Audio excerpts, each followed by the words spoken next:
Snow Patrol and Run on XFM 104.9. I'm Ricky Gervais. With me is Stephen Merchant and Karl Pilkington. Yep. That's 3 for 1. I don't know. All right? Exciting. News. Breaking news is that there's only 2 more weeks of us before we have to go away on a little extended break again. So, can't give any more details yet. We don't know when we can come back because we don't know what we're doing. We're going to America. We're doing the Golden Globes, and then we're going to watch the Office pilot being filmed. Yes. And then we got bits. I'm doing a bit of a tour, so it'll be sort of the summer times probably. Yeah. I'm saying it like they care. Oh, they don't give a damn. Do you know what I mean? I sometimes think that because you think, you don't want to let down the people, you want to keep it consistent, you want to give, but really, I know I like doing this more than anyone listening. Definitely. Do you know what I mean? Definitely. I love coming in, I love squeezing Karl's head. Yeah. I love playing some records. I like sort of sitting in the room with you. I know you love it. Oh. I can't wait. I can't think of anything else I'd rather be doing on a Saturday. Yeah. So we got our Saturdays back though. Yeah, that'd be great. I mean, my alarm went off today and I was a bit tired because we had a couple of drinks last night, didn't we? Last night, yeah. We had we're party animals. I've been looking for an office this week, as you know, and it's so stressful. Just walking around, just talking to agents right, okay. So my method is this, right? I walk around the area that I want to be an office in because I don't want to hear anything else. I don't want to, you know what I mean? So I walk around. To be fair, it is about a square 500 yards. Yeah. Right? It's sort Your of house is in the centre. yeah. I walk, and so I walk around and look at placards. I go, that's a nice office, and I phone them up. There's loads of different people I'm dealing with, right? And they went, we got one in so-and-so street. I think it was 5th Street or something. I went, I went along to, I'll see you there in 20 minutes. I got there. You were there, if you remember. I looked around and I said to Steve, it looks all right. There's no pawn shops or anything like that, right? And Steve went, well, it is next to a brothel. And I looked, and there on the next thing, model, first floor, Susie, 03. I thought, and I phoned him and I said, do you know what? Don't bother coming here. No, I said, no. I said, because it's next to a brothel. He went, yeah. I went, right, okay. Just for future reference, I don't want an office literally next to a brothel, right? When I go to work, I don't want to walk past prostitutes. Call me old-fashioned. Yeah, right? as you're going into work, there's a prostitute. Yeah. Morning.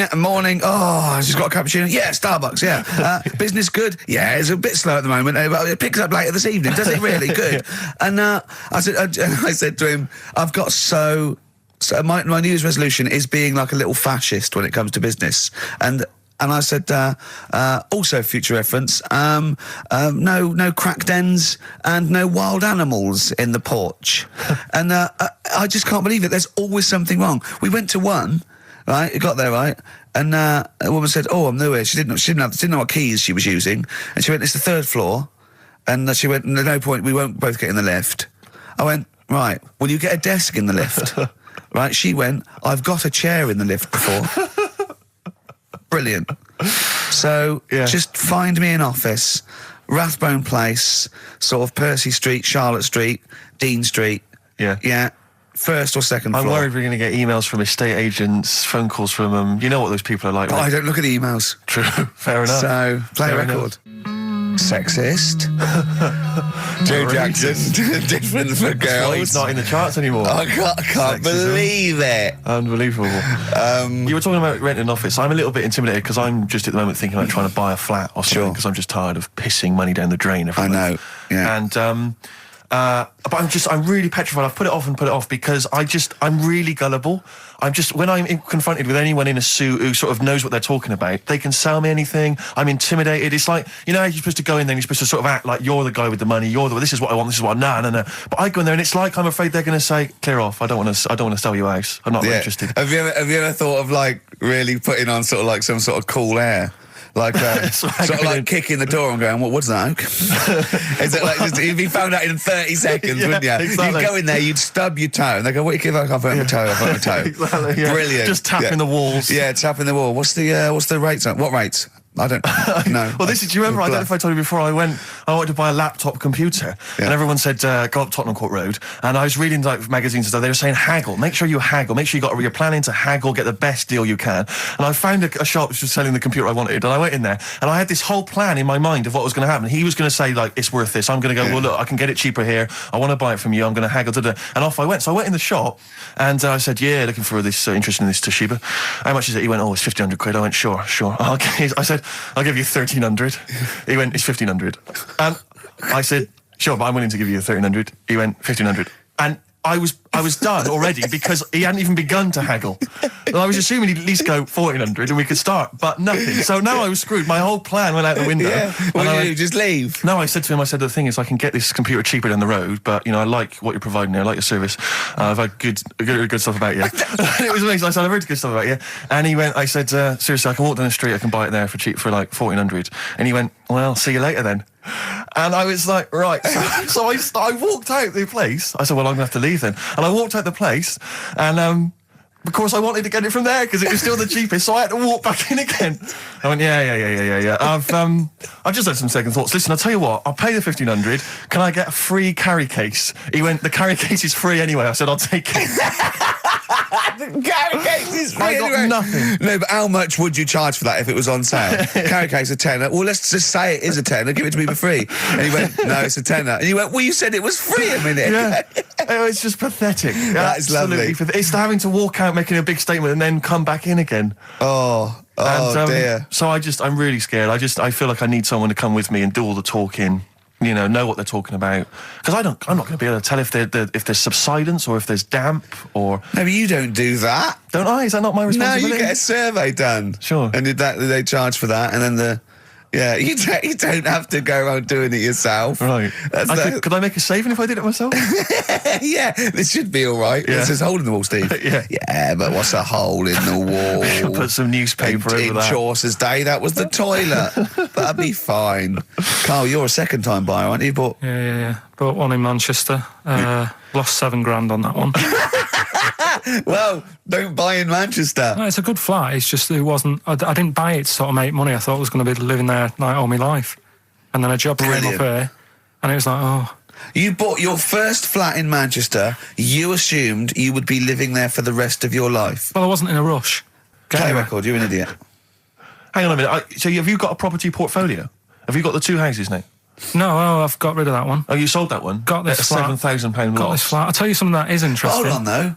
What? £7,000 lost. Yeah. It's a flat in Manchester, but it could only cost about £8,000 anyway.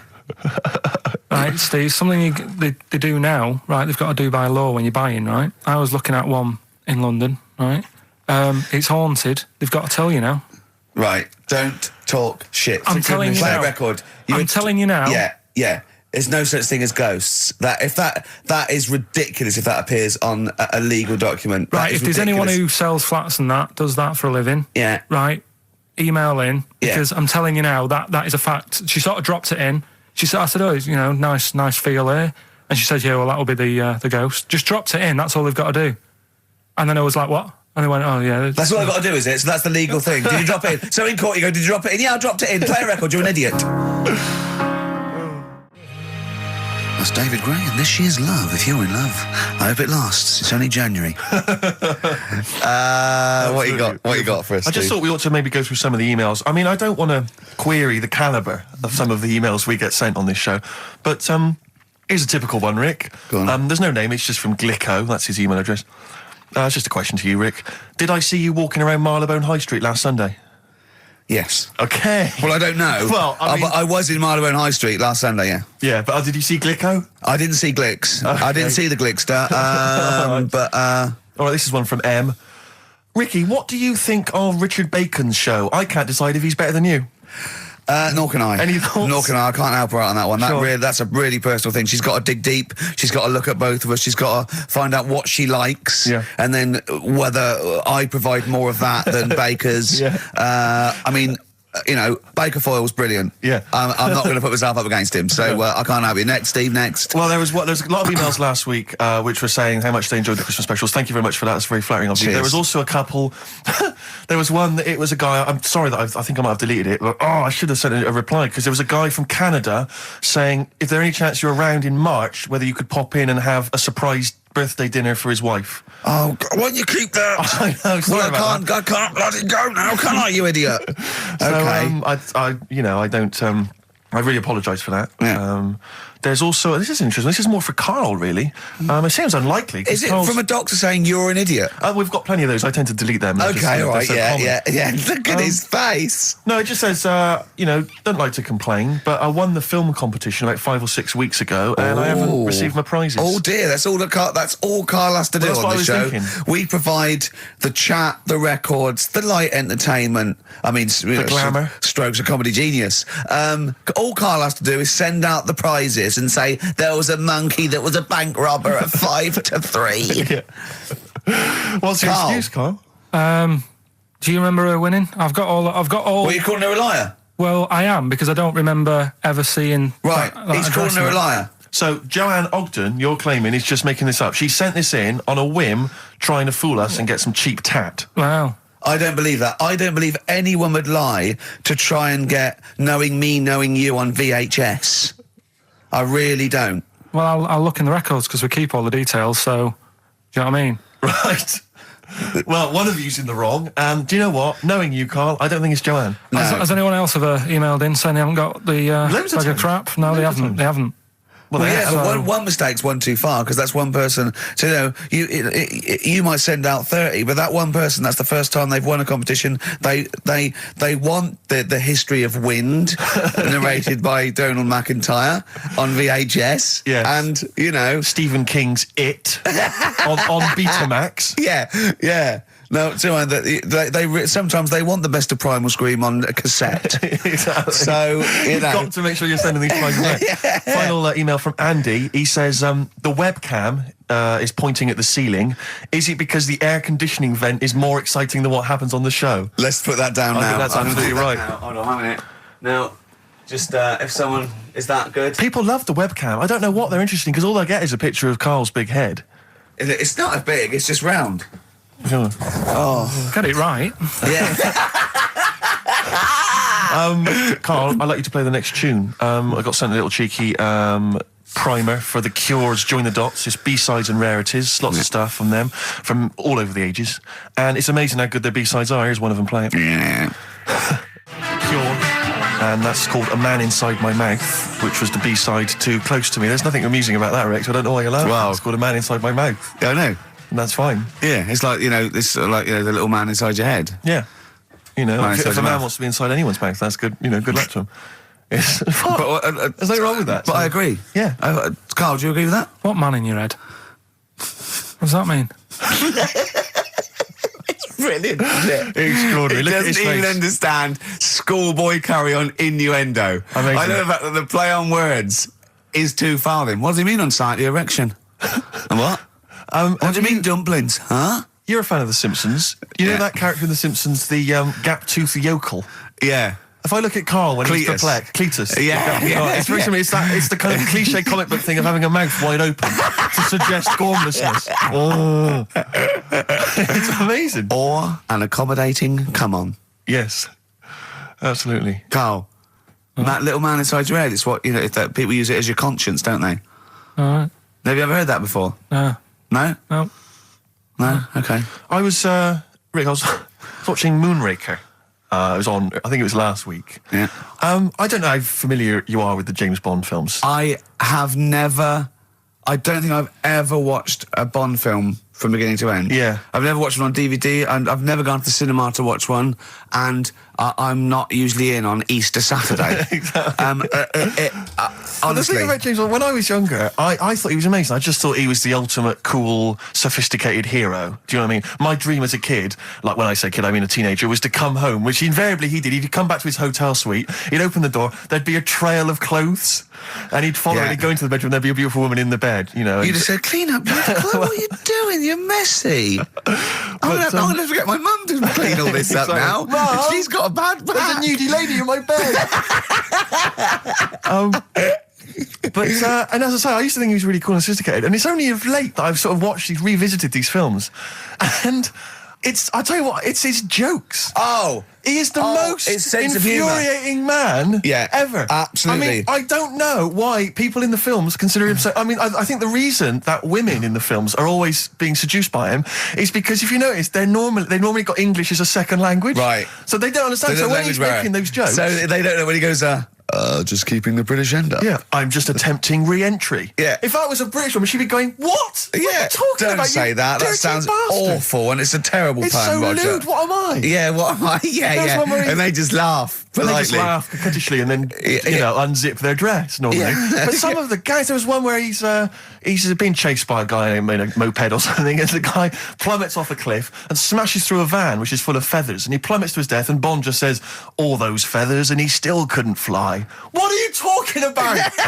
What do you mean it's not a joke? It's just words. There's one where in Moonraker, he punches this guy, he's having a fight, he punches him through a plate glass window, and he lands on a piano, and Bond goes, play it again, Sam. What? And there's the one, I always remember there's the one in one of the early films where he throws a guy in the bath and electrocutes him by throwing in a thing, and then he goes absolutely shocking. But I'm just thinking, you just killed a man. I know. You're a psychopath. Yeah. And it's just so excruciating. If someone was doing those kind of jokes in the office, you would hate them. Do you know what I mean? You wouldn't want to talk to them. They'd be a bore. I know, yeah. Everything's a little one-liner. I know, and everything's a pun. Yeah. But I'll tell you what, he's a bloody good secret agent, Steve. That's true. So, they're not hired for their, wit and, stand-up ability. Exactly. So, there's swings and roundabouts. Yeah, I doubt Johnny Vegas could save the world. That's true enough, yeah. So, think on different people, different needs. Kings of Leon, California Waiting on XFM 104.9. Do you know what, Steve? We get emails and, we got our posters up around this show and people enjoy it. But I don't think we get the credit we deserve for picking the music. It's true. Because we're totally unplaylisted, and I don't know if people know about this, that mine and Steve's sort of first passion before comedy is probably music. We're really, we love playing each other sort of records and that. And maybe when we come back, we should do a show where there is no pressure to, like Karl doesn't press the buttons for us, pre-record it, where we just swap each other's sort of ideas for music. It'd be like the Ricky Gervais compilation tape.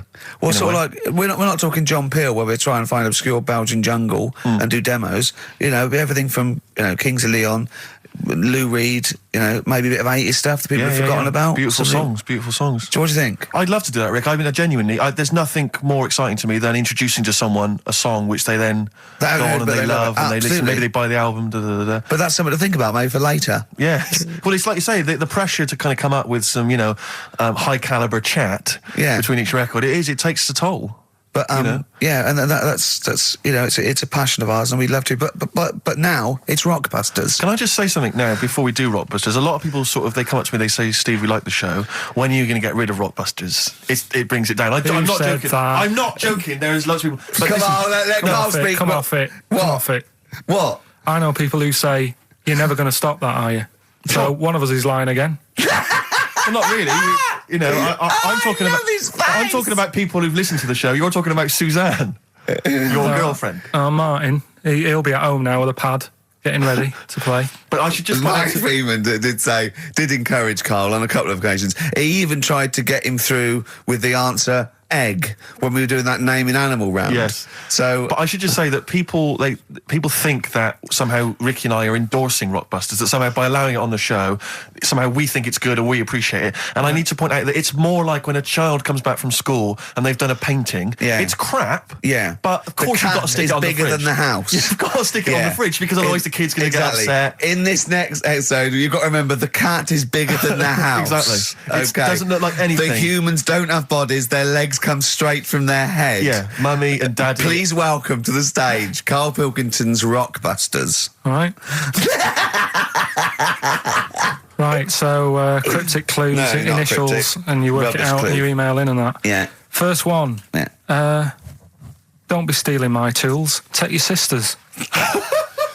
All right, and the initials NK. Don't be stealing my tools. Take my sister's. Yeah, so that's like the cryptic clue, and the initials of the artist or band is NK. Right. Second one. Buy it if you want. Not bothered. Think about it. Come back. Right. Come back if you want. Start again, Karl. I lost halfway through. Right. Start that second one again. Right. Well, you can buy. It's different. Well, the first one was bite if one. Now this one was yeah. Well, write it down. Bite. Right. Do it. If it's a cryptic clue, all the letters count. Do it. Buy it if you want. I'm not that bothered. You know, think about it. Come back. Check some other places out first before you know. That was a crossword clue in the Times. So we've got no time for other clues. Right. So that's SC. Right. Do that clue again. Buy it if you want. I'm not fussed. Do you know what I mean? Think about it. Fast is making an appearance. Fast wasn't there before. Do the clue again. Do the clue again. Initials SC for that one. Do the clue again. No, I don't want to do it again. You haven't finished it yet? I have, that's it. No, do the clue again. I can't do it again. Do the clue again. Well, buy it if you want, I'm not fussed, right? Shop around, come back. It's up to you. I'm not pushing you into anything. It's up to you, wasn't there? SC for that one, right? And the final one, that's good, I can play 10-pin bowling again. Okay, and what's the clue? Well, that's O for that one. O. All right, so they're the three now I things. assume that I'm not going to bother to look, but I assume there's a jiffy bag of taps which people can win. All right, well, great, good luck. Ricky.gervais at xfm.co.uk is the email Play a address. record. Thorns. No, buy it if you want. I'm not fussing. Come back, have a look round. I'm open Wednesdays, by the way. Shut up, for. See you later. The Thorns and No Blue Sky, off their album of last year, which is probably my favourite album of the year. I've started getting into that sort of like music, more serious thing in case we do it. I mean, I don't know, from that comment, maybe we should do some preparation. Pre-record it. Yeah. So we can sort of like cut all the ums and ahs and like that me sort of like eating a sandwich while it's on, singing along, tapping a little bit. Yeah. I won't lay down like this either. We'll get me a chair that I can sort of be upright so I can enunciate. You weren't in the room, were you, when Karl was singing along to Oliver's Army? No. It was a joy. Checkpoint Charlie. Oliver's Army. Nothing. No idea. Oh, bless him. No, Rockbusters, well on the way. Any right answers yet, Karl? I'll just check. Let me see. We got one email. One email? No. No, because they probably don't make sense. Yeah, no responses whatsoever. There's some on the text and that. Really? 83 XFM if you want to do it on the old text. Speak up, Karl. do it Not just on the radio. Steve, no, we're on the radio. Yeah, we're live. Just letting you know, do it on the text if you want. Send it in on the text. And what? Well, what is it? Say it. 83 XFM. Right. What's the email address again? Ricky.gervais at xfm.co.uk. Are you tired today, Karl? Are you just bored or? No, I'm all right. I'm good. Yeah? Yeah. Steve? Yeah, well, no, I just wanted to mention to you, I went to a pub near my house recently. I found out that there was a pool hall. You could join like a pool club there. And I love pool. I like to think of myself as looking a little bit like Paul Newman in The Hustler when I'm shooting pool. Yeah. And I went down there and I went with my flatmate, and it's quite a seedy pub in many respects. There's a lot of weird people in there, like alcoholics. And why did they go there? Strange, isn't it? Weird, isn't it? Yeah, go on. And very, very odd people. And so he was a little bit nervous, and he said, I'm a bit worried, because there's a lot of kind of, there's people from the estate, the nearby council estate, Yeah. For want of a better word, scum, And so he's a bit edgy. And bizarrely, because I so wanted to play pool, I said to him, he went, I'm a bit scared about going in. I went, don't worry, you're with me. Yeah. I don't know what I was thinking. I don't know what that means. They're going to think, wait a minute, the 6-foot guy with the lanky guy with the glasses. They're not going to mess with him. You go there, they take your glasses off and you go, I've lost. Exactly. That's it, I'm out of here. This is why I've never got into a fight, because if my glasses are gone, I'm screwed. That's the first thing you do. You really are short-sighted, aren't you? I'd be absolutely done for. And are you nervous are you sort of like nervous without them? Whenever you see like a kind of action film or whatever, or maybe like a horror film, the nerd loses glasses and he's scrabbling around on the floor whilst the killer coming behind him. That's me. Really? Yeah, done for. Absolutely done for. What did you do when you were at school, when you had to play tennis or football or rugby or something? Kept them on. That's dangerous. Well, of course it is. That's why I was never, as good at rugby as I probably could have been. Because of course you can. How can you play rugby with glasses on? I'm in the scrum going, careful! Your boots! Hello! Yeah. Never mind me nads. Exactly. Watch my glasses. But, so I went in there, because I used to I used to do judo when I was very young. Well, that's impossible. But this is ludicrous. That when must go falling off. Oh, of course. What about gaffer tape? Just sort of like round. Yeah. Well, I did. I bought something like a kind of a sports strap to keep them on, and it just pushed them right into my eyes. I could barely see. I was almost blinded. But I swear, when I used to go to judo, I'm sure that the other kids were being taught, right, just knock Steve's glasses off. Knock his glasses off, you can get him. Dear. And so I'm always a bit edgy about fights, but for some reason I felt super confident going in there. I swaggered in and into the pool hall, and it's one of those places you've got to sort of knock. It's like a speakeasy. You've got to knock, and they open the door, and you come in. Yeah. And I'm in there, and my flatmate. One of those things you slide like a little letterbox. They slide over. You knock. Up. When you put your face there, you just knocked your glasses off. Exactly. And so I went in there, and in a way, my flatmate was justified in being a little bit edgy because the conversation we could overhear, the table next to us, we were playing pool, the guy next to us was going, yeah, of course, the bloody police. Spent Boxing Day in the Nick. Absolute nightmare. Were you getting nervous? So I was getting a little bit edgy because I didn't know. But then I thought, they don't mess with their own. We're almost like gangsters ourselves because we're there in the lion's den. Do you know what I mean? We'll probably be fine. So then there's just an old guy serving at the bar, in his 50s, and some guys go over to the jukebox. Some young kids. They're just hanging out in the pool hall. They're pretty cool. They put some money in the jukebox. And in first track, Coldplay. Fine. I'm thinking that's nice. I'm playing pool. Second track, hardcore German techno. and they put in about 50 quid's worth, it seemed, because it just went really thumping, kind of like GABA stuff. Old guy at the bar just nodding his head, cleaning the glass. Yeah. So into this piano player furious. Exactly. Into this comes like what appear to be a family of holidaymakers with kids. So they've entered this like seedy pool hall. We've got, the Cray twins playing pool next to me. They've come in, the German techno's blaring. They come in, and there's like kids, and they got the baby in one of those little pouches, and they sit down, and the weirdest thing was one of the guys, the uncle, let's say, of the family, he picked up the kid and he was about to put the baby down in a chair, and I thought, hang on, that's quite a hard backed chair. And as he did it, the baby's head just went fa-doom and hit the back of the chair, and just flipped back and hit the back of the chair because he just lumped it down. Thing. And it started screaming, it crying, and the teenagers were rocking to that. They loved it, and he came over and. It was transparent what had happened, and the mum was going, "What's happened? The baby's crying." And he went, "I don't know what happened." And I wanted to lean over and go, "You lying swine! You know what happened? You just hit his head." I wanted to go, just take her aside and say, "Never let him handle your baby again." No, the head was wobbling around. He put it on heavy. I could see it coming. I don't know. Who knows? You might turn out like Karl now. That's a point. But what do you do in those situations? Do you? Well, I'm assuming by the way you're taking it lightly, the baby wasn't hurt in any way. He just made his. Well, then. But it was still a bit. Then you keep out of it, don't you? What are you going to do? Call the authorities and go, "It was him." Yeah. But I don't know. I mean, I don't want to name the place in case I get knifed. I imagine you trying to swagger it when you overheard him talking about the Nick. I imagine you know him go, "Yeah, pigs." Sorry? Yeah, I ate the pigs as well. No, I'm a lawyer. I was down there. Exactly. Oh yeah. Sure. Oh dear. But so I'll be going back there. I feel like I'm one of them. I mean, I've told you before, Steve, stay away from working class people and bad men in trainers, because you hang around with ne'er-do-wells and you're going to get your glasses knocked off. That's true. McCarmont and Butler doing their version of Back for Good from the Enemy War Child charity album. I like it. It's a good cover. For being honest, Steve, I prefer the original. Well, I don't think I would dispute that, but I think McCalmont's voice is well judged and Butler's axe work is no slouch, but I'm just saying, to take that, lads, I prefer their version. All right, well, I'm just saying that, that was interesting, it was worth listening to. Well, that's the sort of thing you might get with our musical show, all right? Let's taste it, let's have some ads. XFM. Jet. Roll over DJ on XFM 104.9. Karl, you promised me that you were going to reintroduce Educating Ricky. Yeah, we can do that. Have you got it? Have you got something that will that's something that I won't know that's correct and that will interest me? Yeah, there's loads of stuff. Is it anything to do with monkeys?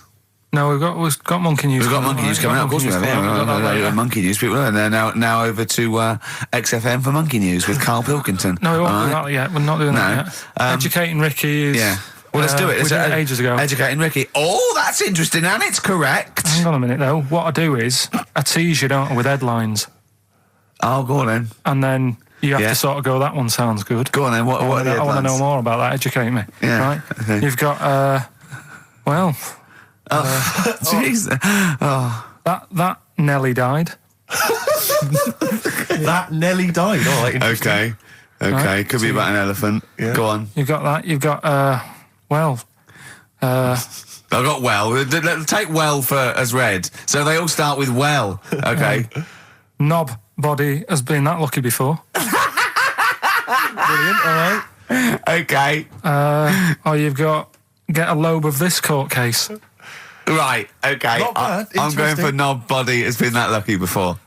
Right, it's a story about this kid who was born, right? Was he? Yeah, he was popped out, like, and the dad and the mum saw the baby, and it was like, oh, that's a good-looking little kid. Sure. And they were proud and that. And then... I don't know if they're surprised that it's a good-looking little kid. It's theirs. Yeah. Like it could have been a frog, and they'd have gone, "Oh, he's got your eyes." And then the doctor goes, yeah, it is, but look at that. What? He said, it's a boy and hasn't got a knob. I love the doctor saying that. I love this GP. Right. Oh, this midwife saying that. Oh, I love little boy. Yeah, but no knob, baby. Mr. and Mrs. I mean, think. Right.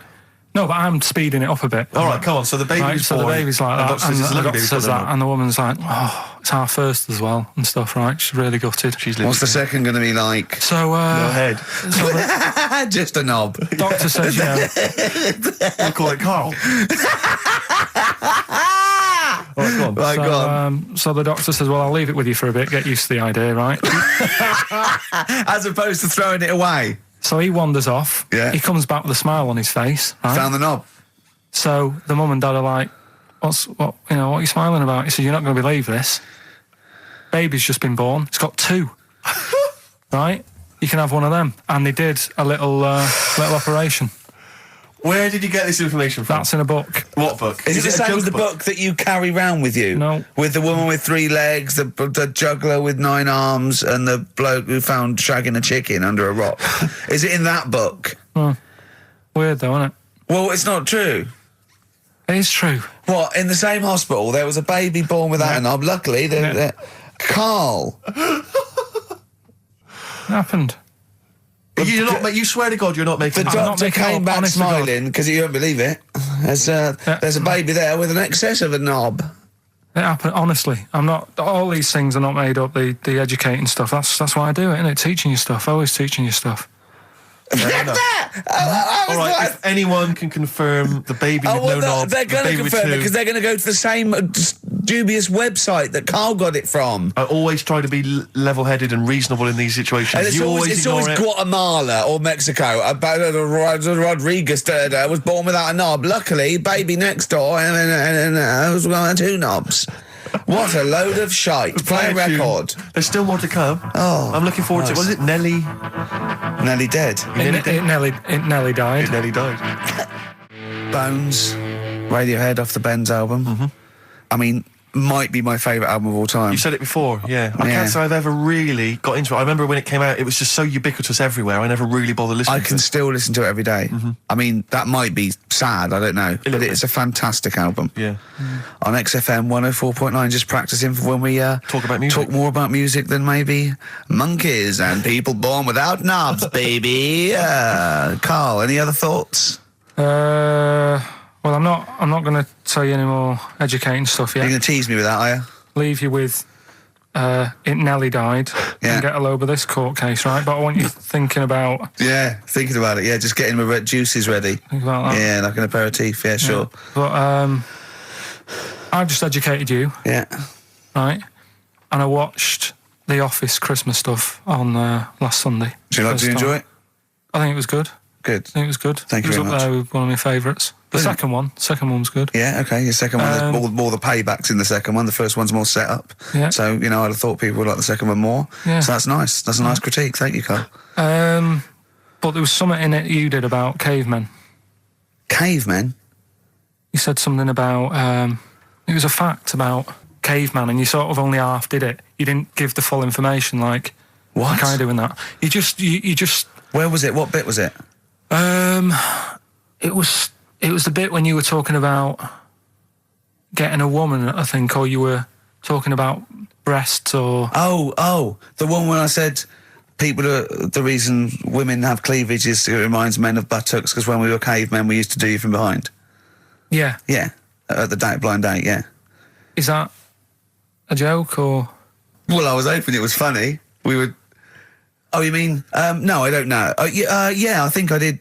I think cleavage is meant to represent, in a sort of Desmond Morris pop sort of anthropology type way. I think I've seen that before, that cleavage represents buttocks.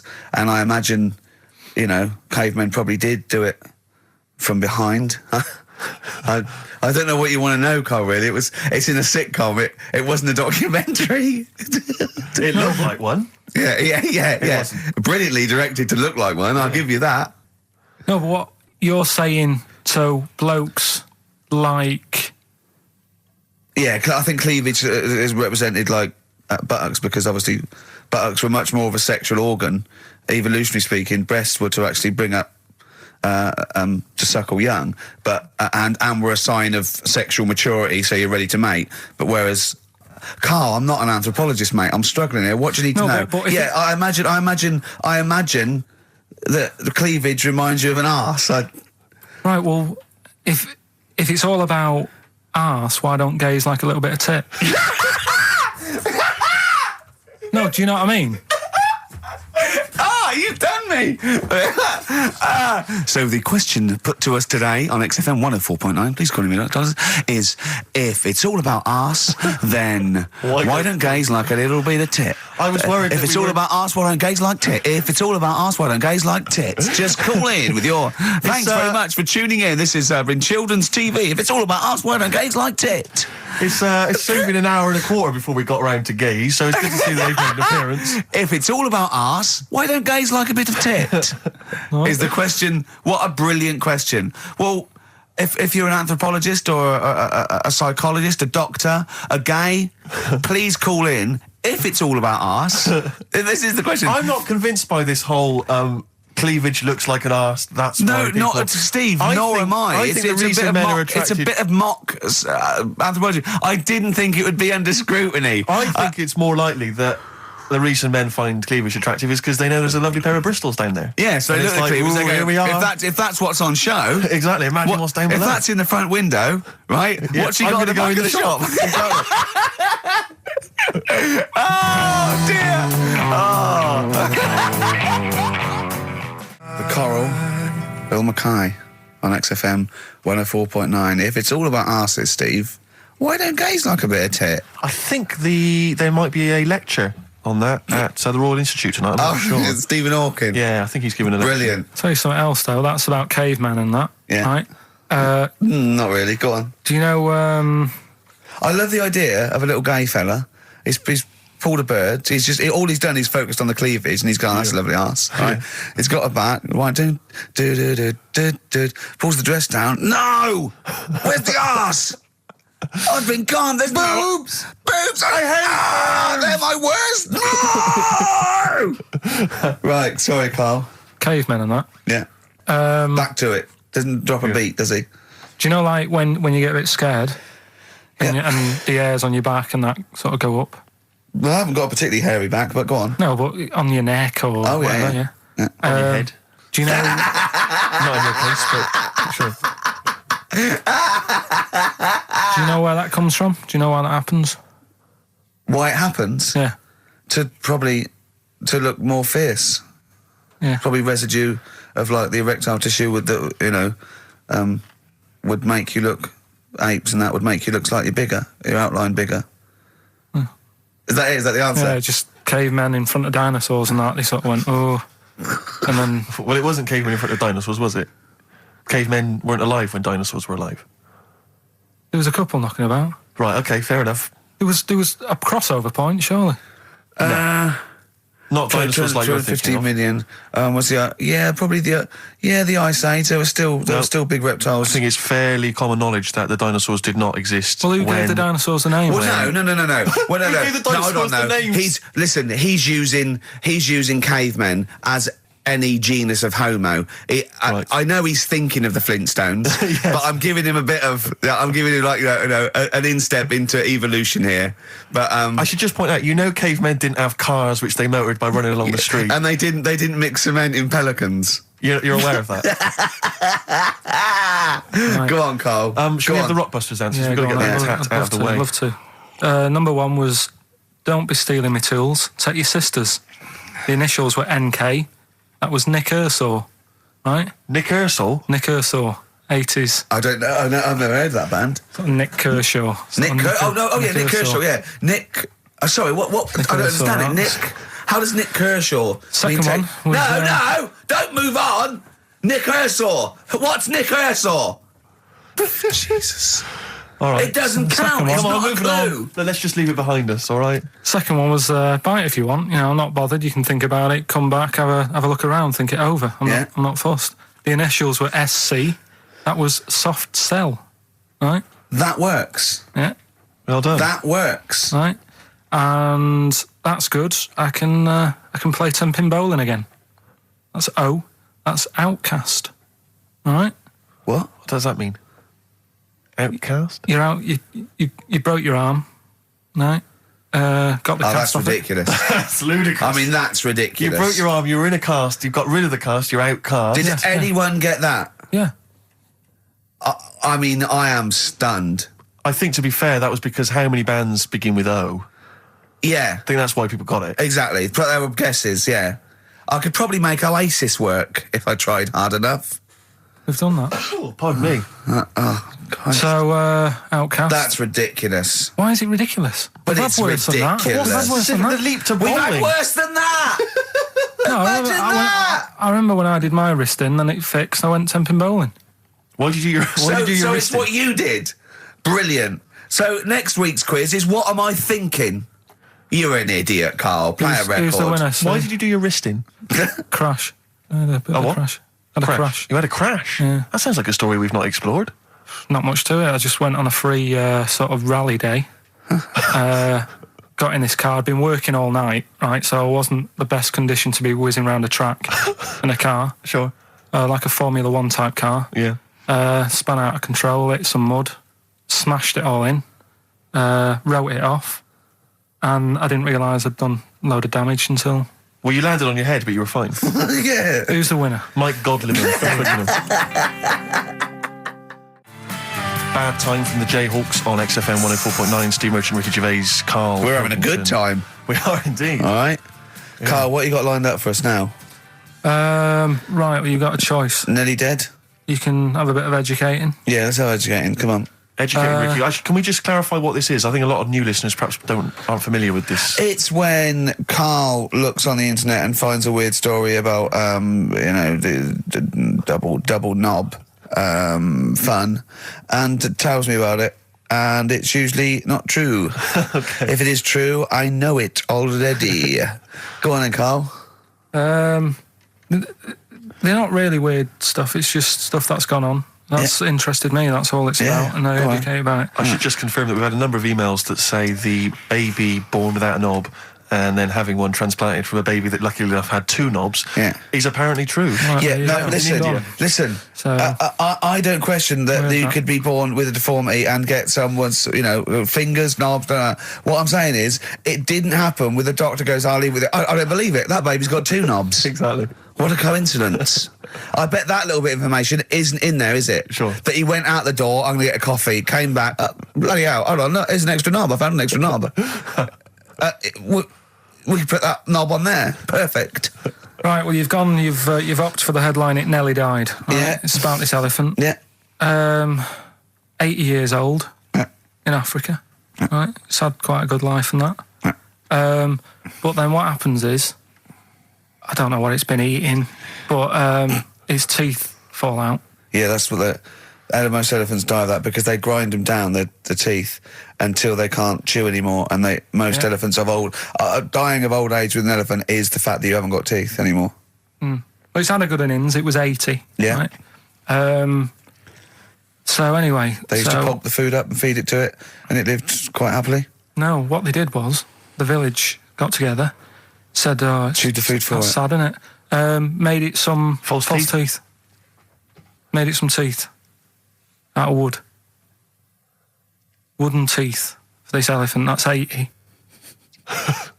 What do you think of that? I don't know. I don't know if it's true. I mean... No, it is. Forget that. You've been proved wrong once. It is true. What do you think about that? Carl, it's like saying, yeah, my Auntie Nora saw a ghost. What do you think about that? There's no comment. I can't comment on it. Would you have gone to the trouble, is what I'm saying? To build an elephant some teeth? It's 80. Yeah.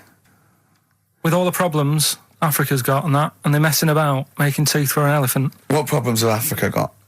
Well, there's not enough food to go around, so if an elephant's dead, that's a bit more food left. Do you know what I mean? Why? Yeah, but you're assuming this is in the middle of a village where there was famine and starvation. It might have been South Africa, Kenya. No. You don't know. It's not all Ethiopia. If it was a busy city, people in the village wouldn't have time to be messing about with making teeth and that, would they? It was a little village.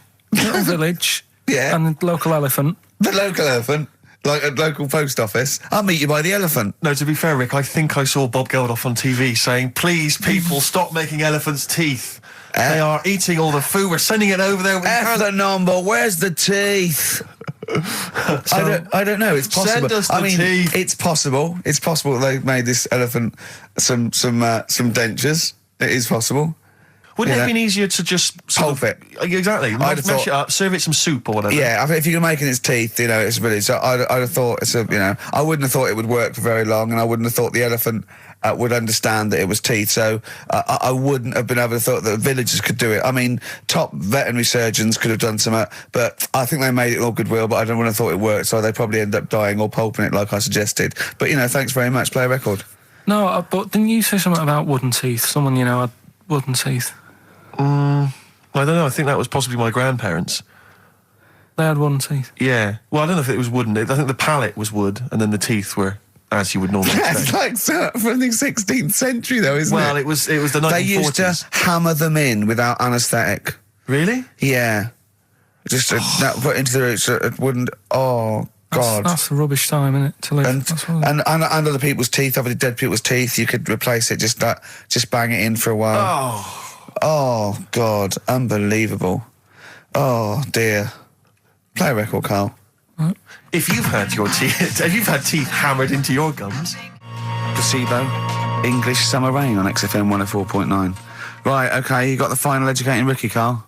Get a load of this court case. Yeah. What happened was, right? Allegedly. Fella's in court for something that he shouldn't have done, right? Yeah. You got all the detail then at your fingertips. And the jury says he's guilty, right? And the judge went, what? He's not guilty. Off you go then, right? He misheard it. They couldn't do anything about it because once the judge has sort of said, you're not guilty, off you go. Off you go, you can go home. And the jury were like, what are you doing? They said he's guilty. And he's like... What do you think of the Thorns album? I'm quite a big fan, Rick. Yeah, I like that sort of old country sound. I know. I like that compilation you made me. That was that sort of thing. Really good. The Jayhawks. Thanks for that, by the way. It was the hanging one, wasn't there? There was the hanging one that happened. Are you still here? What bands have you been checking out recently? Any new things? Just exploring all kinds of stuff. Obviously, I like dipping back into the old stuff. I've tell you, I've been appreciating a lot recently, Rick. Billy Bragg. Oh, brilliant! Yeah, great guy. Isn't he playing? He's playing in March. Yeah, you might want to try and. You heard about the hanging one when the fella was. Sorry, mate. Go on. When the fella was hung. He was hung and. Hung. Sorry, what's hung? He was hung by a rope. So isn't that no? I think it wasn't he a Chinese emperor and wasn't he hung? Yeah. Sorry, he was hung. Some fella who'd done something, they hung him. And, they wanted him. It's not a word anymore. He was hung.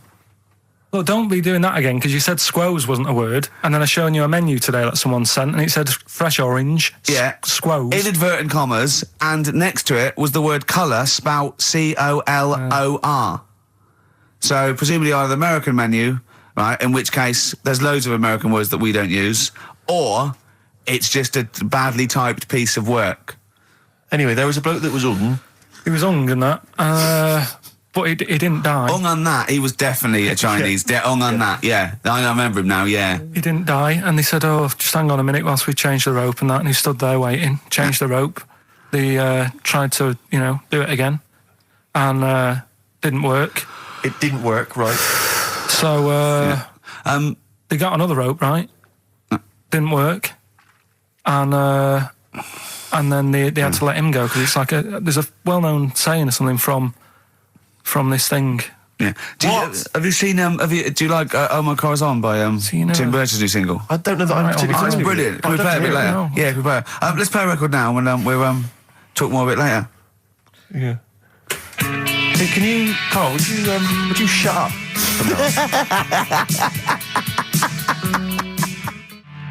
"Oh My Car's On," Tim Burgess, brilliant.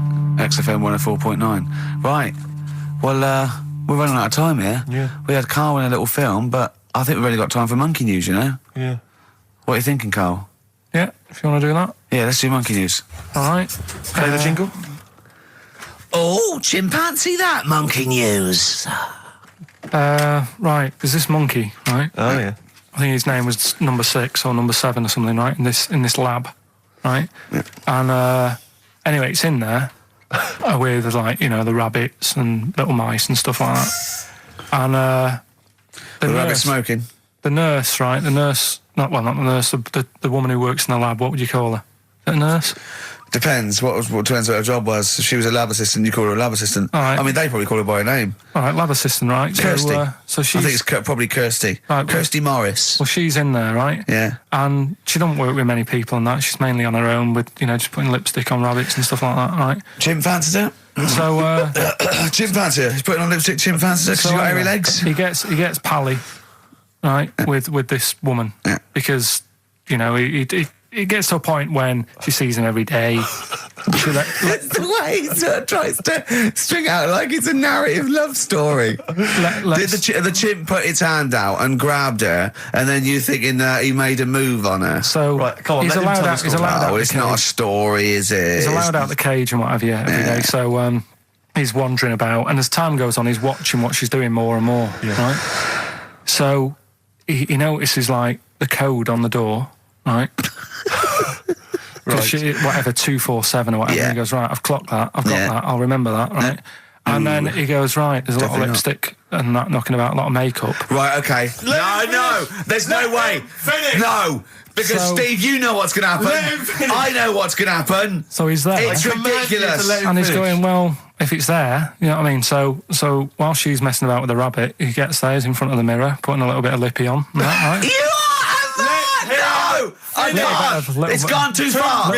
No, it's gone too far, Steve. Right, Your mic's off, Rick. He's finishing the story. So- Turn mine off as well. It's gone too far. Turn him off. Just let him finish. Right, so the thing is, right, it's this monkey wandering about. It's got lipstick, it's got mascara on, it's looking pretty I good. didn't mention the mascara. It's looking all right, right? So it knows the code on the door, 247, right? So when she's sort of messing about with the rabbit, right, he goes, right, here's my chance. He's looking good, 247, out the door, through the reception man's there. He's like, all right, Kirsty, right? Don't talk shit. I Feel Free from Cream. That's pretty much the last track, isn't it, guys? I imagine on XFM 104.9. Well, I mean, I've got nothing to say after that ridiculous story. I mean, that's worse than the bank robbery to me. Yeah. That he clocks out, and the bloke on the desk. All right, Kirsty. Oh, you're 2 foot shorter and hairy. She wasn't a looker anyway. So. She wasn't a looker anyway. Brilliant. Oh, play a record and say cheerio. We'll see you next week for the last time for a little Just got ads and adverts. Oh, I'd love to end with adverts. See you later. It's brilliant. Going out on a bang. XFM. Ladies and gents, you're listening to XFM 104.9. Big thank you to Ricky Gervais, Stephen Merchant and Karl Pilkington.